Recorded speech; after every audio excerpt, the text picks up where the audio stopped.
লম্বাবক গ্রামের পশ্চিম প্রান্তে কাঁচা রাস্তার ধারে এক টিন শেড ঘরে বাস করে সাহিবুল ও তার মা নূরজাহান। বাবা অনেক বছর আগে মারা গেছেন, তাই মা ছেলে মিলে সংসারের হাল ধরেছেন। নূরজাহান দিনভর মাঠে কাজ করেন আর সাহিবুল স্কুলে পড়ে, ক্লাস 7-এর ছাত্র। কিন্তু সে শুধু পড়াশোনায় মন দেয় না, মাকে সাহায্য করতেও সবসময় এগিয়ে আসে। মায়ের কাছ থেকে সাহিবুল প্রতিদিন একটি শিক্ষা শুনে আসছে। বাবা, জীবনে যত কষ্টই আসুক, সত্যের পথ থেকে সরিস না। অসৎ পথে টাকা আসতে পারে, কিন্তু ইজ্জত আর শান্তি আসে না। সাহিবুল এই কথাগুলো হৃদয়ে গেঁথে নেয়। সে জানে সততার পথ কঠিন, কিন্তু শেষ পর্যন্ত এই পথই জয়ী হয়। গ্রামের দক্ষিণ প্রান্তে বাস করে কাদের।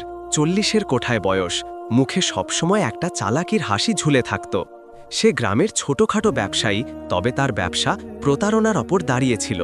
কারো ধান কিনলে মাপে কম দেয়, কেউ শাক কিনতে এলে পচা শাক গোপনে দিয়ে দেয়। মানুষ তার উপর ক্ষুব্ধ হলেও কাদেরের ভনিতা আর কথার চালাকি দেখে অনেকে কিছু বলতে পারে না। গ্রামে বর্ষার পর বড় মেলা বসতে যাচ্ছিল, সবাই উৎসবের আনন্দে মেতে উঠেছিল। নূরজাহান সিদ্ধান্ত নিলেন তারা নিজেদের বাগানের লেবু, মরিচ, শাকসবজি আর ঘরে বানানো মিষ্টি বিক্রি করবেন। সাহিবুলও উত্তেজিত ছিল। মা বললেন, বাবা শোনো, মাপে যেন একটুও কম না হয়। মানুষ যদি আমাদের ওপর ভরসা করে, তবে তারা বারবার আমাদের কাছেই আসবে। সাহিবুল গম্ভীর মুখে মাথা নেড়ে সম্মতি দিল। অন্যদিকে কাদেরও তার দোকান সাজাচ্ছিল। সে কিছু সস্তা খেলনা আর নিম্নমানের শুকনো খাবার এনেছিল। তবে মানুষের চোখে ধুলো দিতে সে সেগুলোকে রঙিন কাগজে মুড়িয়ে এমনভাবে সাজিয়েছিল যেন সেরা জিনিস মনে হয়। মেলার দিন এলো। লম্বাবক গ্রাম জুড়ে উৎসবের আমেজ ছিল। শিশুরা বেলুন নিয়ে দৌড়াচ্ছিল, মহিলারা গয়নাগাটি পরে এসেছিল, পুরুষরা নতুন লুঙ্গি পরে এসেছিল। সাহিবুল আর তার মা মেলার এক পাশে স্টল বসালো। প্রথমে খুব বেশি ক্রেতা এলো না, কিন্তু যারা তাদের কাছ থেকে শাক লেবু কিনল, তারা মাপে ঠিকঠাক পেয়ে অন্যদের ডেকে আনল। ক্রমে স্টলের সামনে ভিড় জমে গেল। অন্যদিকে কাদেরের স্টলে প্রথমে হইচই হলেও শিগগিরই লোকজন বুঝতে শুরু করল যে তার জিনিস নষ্ট বা নিম্নমানের। এক মহিলা চিৎকার করে বলল, এই যে কাদের ভাই, আপনি তো বলেছিলেন এই মিষ্টি তাজা, অথচ ভেতরে পোকা। কাদের প্রথমে মিথ্যা কথা বলে বোঝাতে চাইল, কিন্তু লোকেরা ক্ষুব্ধ হয়ে উঠল। অনেকে তার স্টল এড়িয়ে যেতে শুরু করল। সাহিবুল চুপচাপ সবকিছু লক্ষ্য করছিল। সে বুঝতে পারল মায়ের কথাই সত্যি। অসৎ পথে শুরুতে লাভ হয়তো বেশি মনে হয়, কিন্তু শেষ পর্যন্ত ধরা খেতে হয়। মেলার পর কয়েক সপ্তাহ কেটে গেছে। শরতের সাদা কাশ ফুলে ভরে গেছিল লম্বাবক। খোলা আকাশে তুলোর মতো সাদা মেঘ ভেসে যাচ্ছিল। এই সময়টাতে গ্রামের হাওয়া অন্যরকম হয়ে যায়। সাহিবুল প্রতিদিন সকালে বই হাতে স্কুলে যায়। স্কুলটা খুব বড় নয়, টিনের চালা, 3টে ঘর আর একটা খেলার মাঠ। তবুও গ্রামের ছেলেমেয়েরা এখানে পড়াশোনা করে প্রাণ ভরে। জহুরুল মাস্টার ছিলেন কঠোর শিক্ষক। তিনি প্রায়ই বলতেন, সন্তানরা পড়াশোনার সঙ্গে সঙ্গে চরিত্র গঠন করতে হবে। মানুষ যদি মিথ্যা বলে, তবে তার সব বিদ্যা বৃথা। সাহেবুল এই কথাগুলো খুব মনোযোগ দিয়ে শুনত। তার সহপাঠী আসমাও সততা নিয়ে প্রশ্ন করত। মাঝে মাঝে বলতো, তুমি তো সবসময় সৎ থাকার কথা বলো, কিন্তু যদি কেউ অন্যায় করেই টাকা রোজগার করে আর তুমি না পারো, তখন? সাহেবুল হেসে বলতো, মা বলে টাকা যদি অসৎ পথে আসে সেটা শান্তি আনে না। আমি কম খেয়ে থাকব, কিন্তু মিথ্যা বলবো না। এই কথাগুলো শুনে আসমা চুপ করে যেত, আবার কখনো মুচকি হাসত। এদিকে কাদের মেলার ঘটনার পর কিছুটা চাপে ছিল। লোকেরা তার প্রতি বিশ্বাস হারিয়ে ফেলেছিল। সে ভাবল, এভাবে তো চলবে না, নতুন ফন্দি করতে হবে। সে গ্রামের ধনী ব্যবসায়ী সালামত আলীর সঙ্গে দেখা করল। সালামত আলী ধান চালের ব্যবসা করেন। কাদের তাকে বলল, ভাই, আমি যদি গ্রাম থেকে ধান সংগ্রহ করে আপনাকে দিই, আপনি কি আমাকে কমিশন দেবেন? সালামত রাজি হল। তবে কাদেরের মাথায় নতুন চালাকি।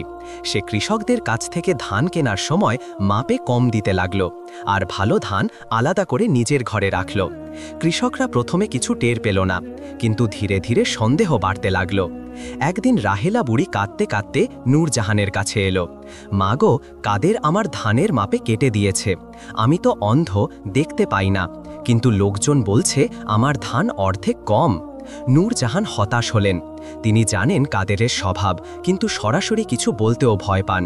তিনি সাহেবুলকে বললেন, বাবা, মনে রেখো, মানুষের হক নষ্ট করলে আল্লাহ কখনো মাফ করবেন না। সাহেবুল মনে মনে প্রতিজ্ঞা করল একদিন সে কাদেরকে সত্যি শেখাবেই।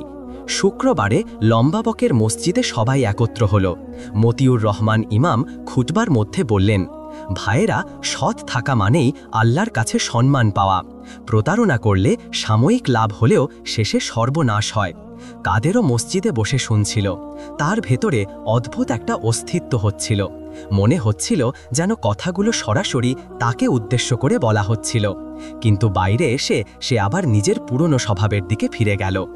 একদিন স্কুল শেষে সাহিবুল মাঠে খেলতে গেল। হঠাৎ দেখে একটি শিশু কাঁদছে। কাছে গিয়ে জানতে পারল শিশুটি বাজার থেকে খেলনা কিনতে গিয়ে কাদেরের কাছে ঠকেছে। শিশুটি বলল, সে আমাকে একটা ভাঙা গাড়ি দিয়েছে, বলেছে নতুন। আমি বাড়ি গিয়ে খেলে দেখি ভেঙে গেছে। সাহিবুল রাগে ফুঁসে উঠল। সে শিশুটিকে নিয়ে কাদেরের দোকানে গেল।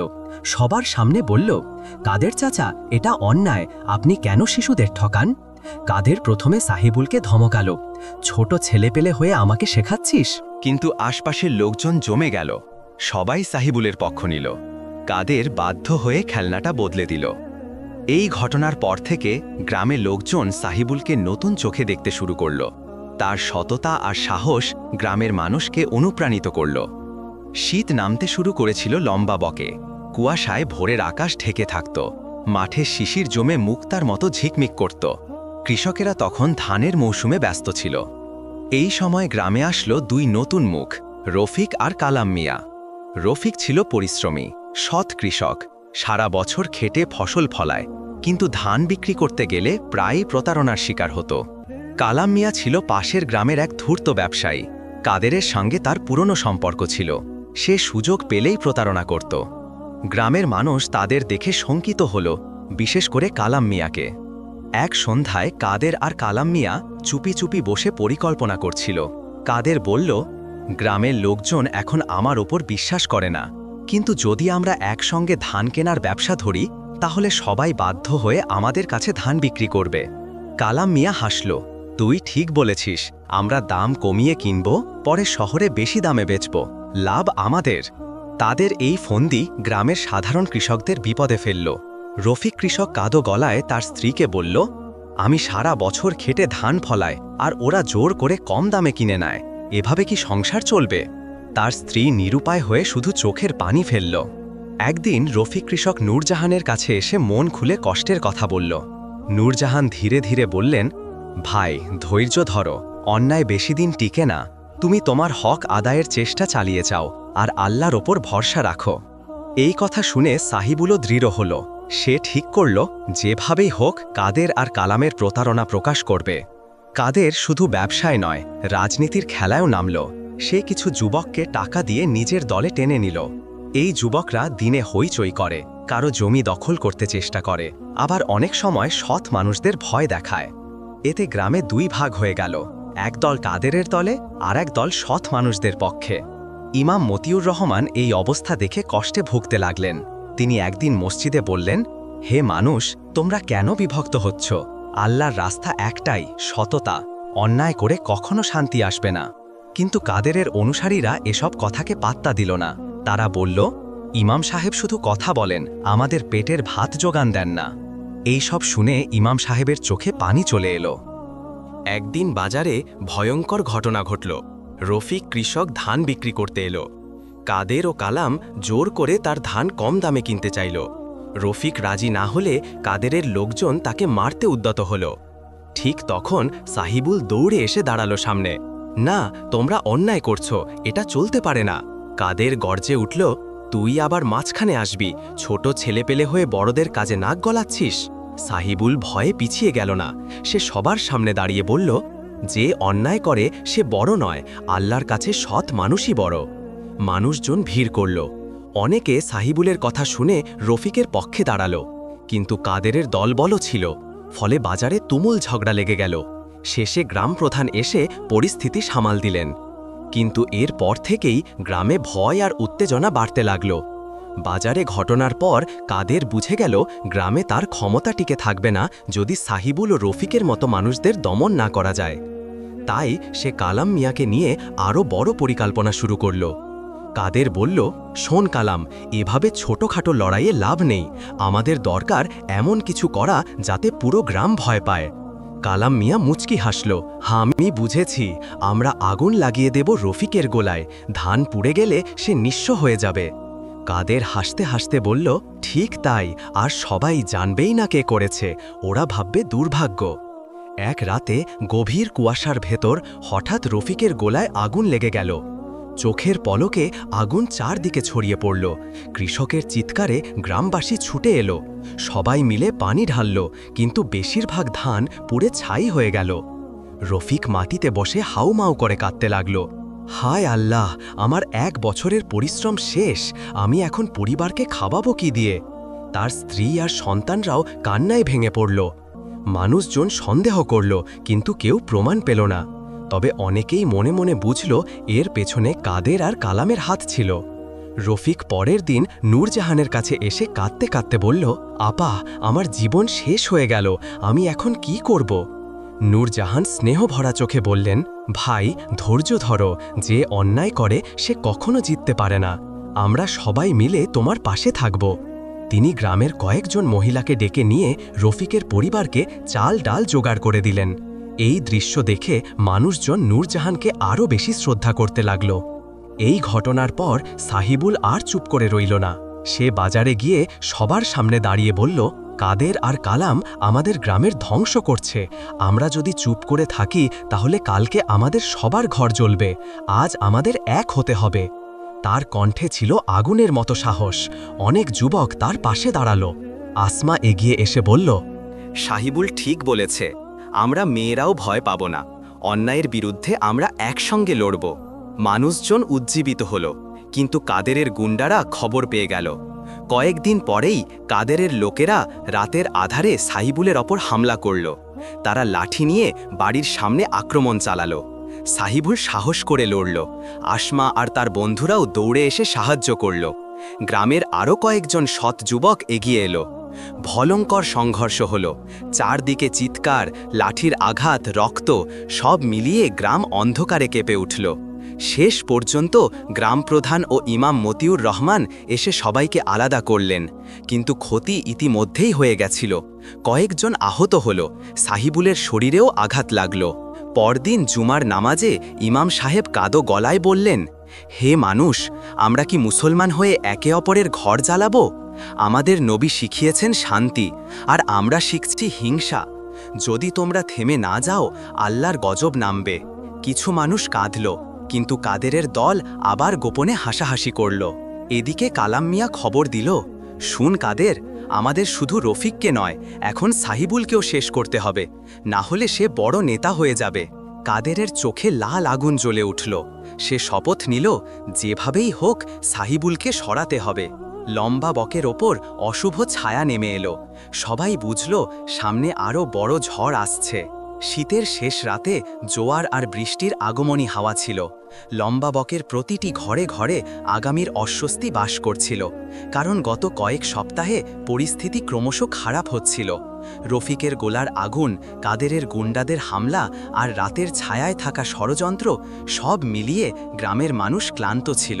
তবে সাহিবুল আর তার সঙ্গীরা, আসমা, রফিক, ইমাম মতিউর, থামেনি। তারা মিলে পরিকল্পনা করেছিল কাদেরের অপরাধের প্রমাণ খুঁজে বের করার জন্য। কারণ কাদেরকে শুধু অপকর্মের জন্য তিরস্কার করলেই হবে না, প্রমাণ দিয়ে গ্রামের আদালতে তাকে ফিরিয়ে আনতে হবে। এক রাতে সাহিবুল, আসমা ও রফিক গোপনে কাদেরের ঘরের কাছে পৌঁছল।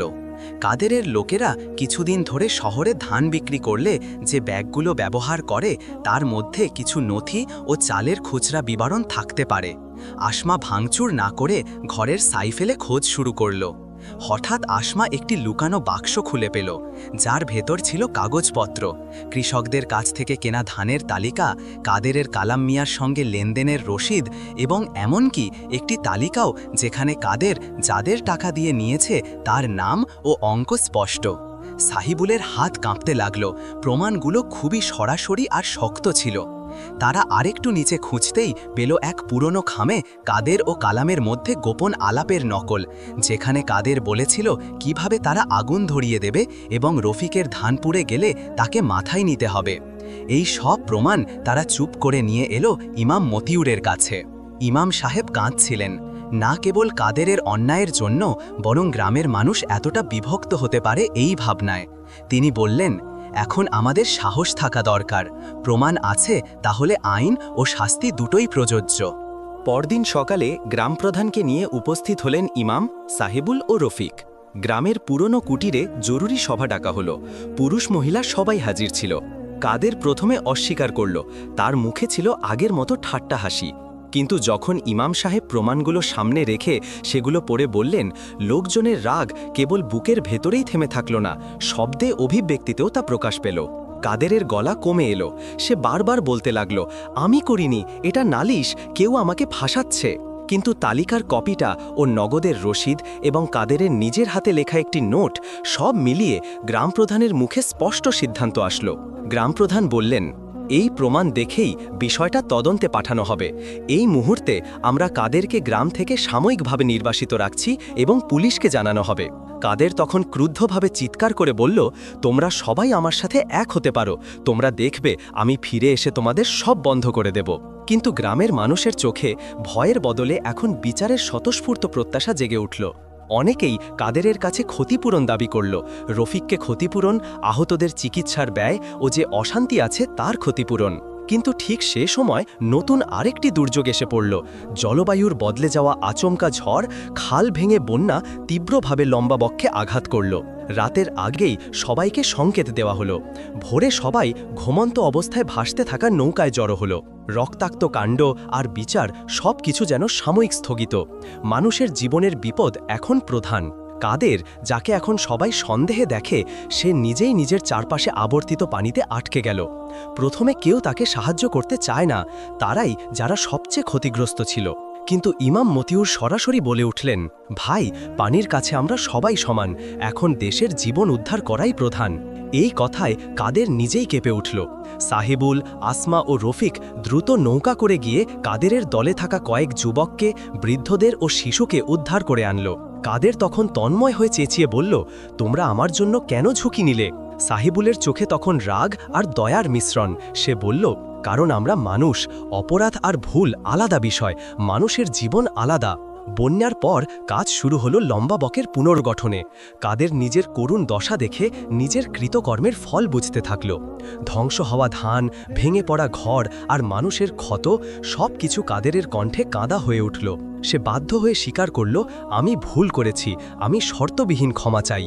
প্রথমে গ্রামের মানুষরা সন্দেহ করেছিল, কিন্তু ইমাম, সাহেবুল ও নূরজাহানের অনুরোধে কাদেরকে একটি শর্ত দেওয়া হলো। সে যদি সত্যিকারের ভাবে ক্ষতিপূরণ দেয়, ভাঙচুরের দায় স্বীকার করে আর গ্রামে যে শান্তি ভাঙার চেষ্টা করেছে তার জনগণকে ক্ষমা চাইতে প্রতিশ্রুতি দেয়, তাহলে গ্রাম তাকে পুনর্বাসর করবে, অন্যথা তাকে ছাড় দেওয়া হবে না। কাদের মানসিকভাবে ভেঙে পড়ে নিজেকে বদলাতে শুরু করল। সে গ্রামের কাজে হাত লাগালো, রফিকের সাথে ধান কাটল, ভাঙা বাড়ি মেরামত করল, আহতদের সেবা করল। তার কাঁধে যেন ঝিমিয়ে আসলো দায়িত্ববোধের বোঝা। 1 মাস কেটে গেল। লম্বা বকের মানুষ ধীরে ধীরে আবার স্বাভাবিক জীবনে ফিরছিল। কাদেরের বদলাও ধীরে ধীরে স্পষ্ট হলো, সে আর আগের কাদের নয়। অনেকেরই মনে প্রশ্ন থাকলো, কিন্তু কিভাবে আমরা নিশ্চিত হব এ বদল স্থায়ী? ইমাম মতিউর বললেন, মানুষ নিজে বদলে গেলে, সমাজ তাকে সহযোগিতা করলে বদল স্থায়ী হয়। কিন্তু যদি আমরা ফিরে গিয়ে তার পুরনো কাজগুলো স্মরণ করিয়ে বারবার অপবাদ দেই, সে আবার ভেঙে পড়বে। রফিক নতুন করে তার খরচের হিসাব ঠিক করল।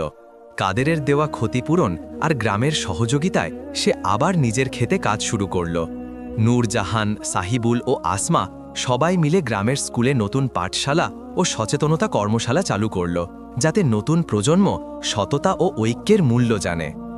বছরের শেষে লম্বা বক একত্রিত হয়ে মসজিদ প্রাঙ্গণে একদিন বড় সমাবেশ করল।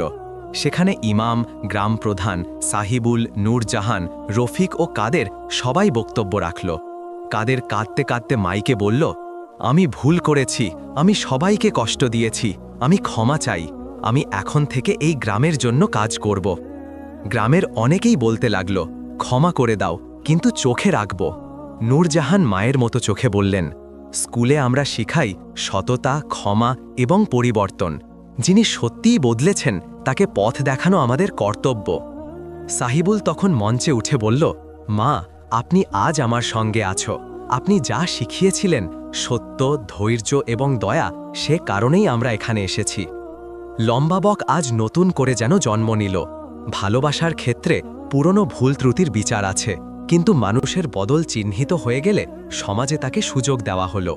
কাদের এখন গ্রামের কাজে নিয়মিত অংশ নেবেন, স্কুলের ছেলেমেয়েদের সঙ্গে কাজ করবেন এবং যারা ক্ষতিগ্রস্ত তাদের ক্ষতিপূরণ দেবেন। বন্যা ও সংঘর্ষের পরে লম্বাবক ধীরে ধীরে পুনর্গঠিত হল। ভাঙা ঘরগুলো মেরামত করা হলো, নতুন সেচ ও রাস্তা নির্মাণ করা হলো। রফিক কৃষকের ক্ষতিপূরণ ও কাদেরের সাহায্যে কৃষকেরা আবার তাদের ফসল ফলাতে পারল। গ্রামের মানুষ এখন আরও একত্রিত। তারা বুঝেছে অন্যায় ও প্রতারণা সাময়িক হতে পারে, কিন্তু সততা ও ঐক্যই স্থায়ী শক্তি। নূরজাহান আর সাহিবুল একসঙ্গে গ্রামের স্কুলে যান। সেখানে নতুন পাঠশালা তৈরি হয়েছে। সাহিবুল এখন বড় ভাইদের মতো ছোটদের পড়াতে সাহায্য করে। সাহিবুল স্কুলের পড়াশোনা শেষ করে শহরে উচ্চশিক্ষা নিতে গেল, কিন্তু লম্বাবকের প্রতি তার ভালোবাসা ও দায়িত্ব অটুট। সে গ্রামের জন্য পরিকল্পনা করল, স্কুলে কম্পিউটার, লাইব্রেরি এবং পরিবেশ সচেতনতা কার্যক্রম চালু করতে। শহরে গিয়ে সাহিবুল তার সততা ও ধৈর্য ধরে রাখল। সে সমাজে আদর্শ ছাত্র হিসাবে পরিচিত হয়ে উঠল। প্রতিটি সাফল্যের পেছনে মায়ের শিক্ষার প্রভাব স্পষ্ট ছিল। আসমা উচ্চশিক্ষা সম্পন্ন করে শিক্ষিকা হল। সে লম্বাবকের মেয়েদের শিক্ষার জন্য উদ্যোগী হল। তার সাফল্যের পেছনে সাহিবুল ও গ্রামের উৎসাহ ছিল। আসমা ও সাহিবুল মাঝে মাঝে গ্রামের স্কুলে এসে শিশুদের সততা, ঐক্য এবং প্রকৃতির প্রতি দায়বদ্ধতা শেখায়। কাদেরের চরিত্রে পরিবর্তন স্থায়ী হল। সে প্রমাণ করল যে মানুষ সত্যিই বদলাতে পারে যদি সে প্রকৃত অনুশোচনা করে। সে গ্রামের শিক্ষা প্রতিষ্ঠান ও স্বাস্থ্যসেবায় অবদান রাখল, ক্ষতিগ্রস্ত কৃষক ও পরিবারকে সাহায্য করল। এখন লম্বাবককে তার আচরণ সততার পথে। যদিও গ্রামের মানুষ সতর্ক থাকে, তবুও তারা তাকে সমাজে ফিরিয়ে আনার সুযোগ দিয়েছে। লম্বাবককে একটি স্মৃতিসৌধ নির্মিত হল, বন্যা, আগুন এবং কাদেরের প্রতারণার ঘটনাগুলোর প্রতীক হিসেবে। এটি নতুন প্রজন্মকে সততা, ঐক্য, ক্ষমা ও দায়িত্বশীলতার শিক্ষা দেয়। গ্রামের বড় সমাবেশে ইমাম মতিউর বললেন, আজ আমরা শুধু অতীতের অন্যায় ভুলবোধ করছি না, আমরা আমাদের সন্তানদের জন্য একটি নতুন সমাজের ভিত্তি স্থাপন করছি। সততা, ক্ষমা ও সহযোগিতা, এগুলোই আমাদের সত্যিকারের সম্পদ। রফিক আবার স্বচ্ছ ও শান্তিপূর্ণ জীবন শুরু করল। গ্রামের শিশুদের মধ্যে সততার উদাহরণ হিসেবে সাহিবুল ও আসমা প্রতিষ্ঠিত হল। কাদের শিখল অসৎ পথ কখনো স্থায়ী নয়, কিন্তু সুযোগ ও সহায়তায় মানুষ বদলাতে পারে। নূরজাহান শান্তি ও আনন্দে বাঁচতে থাকলেন। তার ছেলের মতো মানুষ লম্বাবকের উন্নয়নে নেতৃত্ব দিচ্ছিল। লম্বাবক গ্রাম এখন নতুন সূর্যোদয়ের সাক্ষী। প্রতিটি বাড়িতে সততার আলো ছড়িয়েছে। গ্রামের মানুষ বুঝেছে সত্যের বিজয় সর্বদা আসে, যদিও পথে বাধা ও বিপদ থাকে। ক্ষমা ও দয়া মানুষকে পুনর্জীবিত করতে পারে। মা বাবার শিক্ষা, সততা ও ধৈর্যই জীবনের মূল শক্তি। সাহিবুল একদিন গ্রামের স্কুলের বারান্দায় দাঁড়িয়ে আকাশের দিকে তাকিয়ে বলল, মা, তুমি যা শিখিয়েছ আমি আজ বুঝেছি। সত্য, ধৈর্য ও দয়া ছাড়া আমাদের জীবন কিছুই নয়। নূরজাহান হেসে বললেন, হ্যাঁ বাবা, আর তাই তুমি এখন শুধু নিজের জন্য নয়, পুরো গ্রামের জন্য আলোকবর্তিকা। লম্বাবক আবার নতুন রঙে ভরে উঠল, প্রকৃতির মতোই, সততার, সাহসের ও দয়ার আলোয়। মানুষের জীবন আবার সঠিক পথে